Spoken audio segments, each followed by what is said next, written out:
taliska guud ee ciidamada qaranka Jamhuuriyadda Soomaaliland ayaa lagu soo dhaweeyay saraakiil ka soo goosatay Soomaaliya isla markaana isku soo dhiibay xukuumadda Soomaaliland iyo taliska ciidanka qaranka. Abaanduulaha ciidanka qaranka Jamhuuriyadda Soomaaliland Sareeye Guuta Cabdirasaaq Afguduud oo ay weheliyaan saraakiil sarsare oo ka tirsan ciidamada qaranka Jamhuuriyadda Soomaaliland ayaa xarunta ciidanka qaranka Jamhuuriyadda Soomaaliland ee magaalada Hargeysa ku soo dhaweeyay saraakiishaasi kala duwan ee ka soo goostay Soomaaliya, kuwaas oo shacabka Soomaaliland iyo xukuumadaba ka codsaday in la cafiyo maadaama ay dalal shisheeye ay wax ku soo barteen isla markaana ay tababar ay ku soo qaateen. 40 sarkaal ayaa waxay kala hayeen Xidigle Yuusuf Maxamed Jaamac, laba Xidigle Jaabir Ismaaciil Cismaan iyo Xidigle Maxamuud Axmed Ali iyo Dable Maxamed Xasan Xaashi oo ka kala tirsanaa ciidamada Soomaaliya. Saraakiishan ayaa warbaahinta la hadlay waxaana ay sheegeen in ay shacabka Soomaaliland iyo xukuumadaba ka codsanayaan in la cafiyo. magacaygu waa Jaabir Ismaaciil Cismaan, laba Xidigle ka soo shaqeeyay dawladda Soomaaliya ee midnimada oo qaanku rimiska iyo wararka been abuurka ummadda kullu goynaysa. anigoo muddada aan ka soo shaqeeyay dawladda aaminsanaa mabda'a uguna soo shaqeeyay ummadda Soomaaliyeed ee shacabka ah ee dhibaataysan ee dushooda maalin kasta la isku dilayo si daacada aan khiyaamin. waxaan maanta ummadda Soomaaliland aan ka codsanayaa dhammaan madaxyo mijaba inay cafis ma khaldama waa ilaahay annagu waxaan dhalinyar la khalday oo mabda'a Soomaaliyeed ku tagay waddanka dibadiisa wax ku soo bartay. maanta laakiin waxaan ku soo laabanay Jamhuuriyadda Soomaaliland calankayagii oo u dhalanay annagoo ogaanay xaqiiqada jirta. waxaan kale intaas raacinayaa dadka shacabka ah ee la qaldayo inay ku wax qaataan annagoo maanta ciidana oo ciidan xukuumeynay oo ciidanka ugu sareeyay kamaandoosta danab ka nimid ayaa maanta waxaan ku soo noqonay dhulkayagii inay ka waantoomaan oo ku wax qaataan wax kale iyagana iyo dadka iyaguna intay saasoo kala qaldameen iyaguna meel ku xidhiidhan inay maqaldama waa ilaahay ay dhulkooda aaminsanaadaan. anna waxaanu cafis weydiisanaynaa mar labaad iyo mar saddexaadba dhammaan ummadda Soomaaliland ugu horeeya madaxweynaha Muuse Biixi Cabdi iyo taliyaasha ciidanka qalabka sida dhammaantood. magacaygu waxa weeye waa Xidigle Maxamuud Axmed Ali, waxaan ahay taliyihii warbaahinta wacyigelinta iyo arrimaha bulshada ururka afraad ee ciidanka kumaandooska danab ahna afhayeenka guutada 16aad ee danab. waxaan maanta ku suganahay magaalada Hargeysa. run ahaantii waxa hortayda soo fadhiya in saraakiil ka duwan saraakiisha aan arki jiray waxa hortayda soo fadhiya nasiib wanaag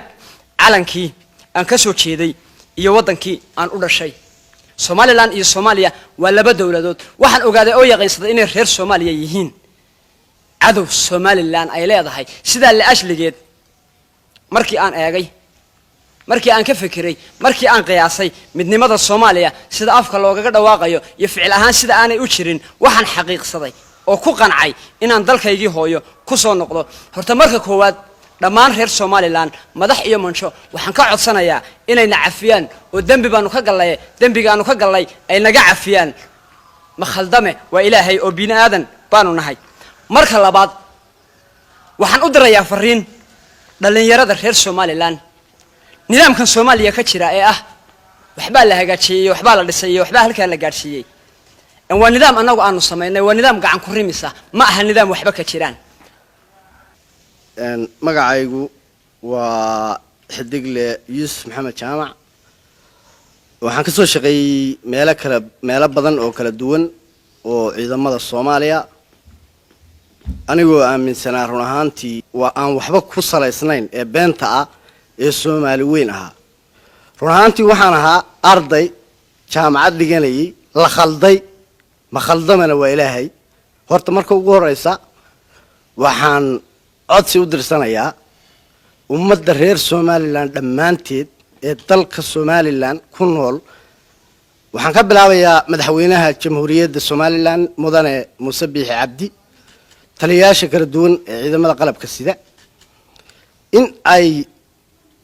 qaladkii weynaa aan galay ee ahaa mabda Soomaali weyn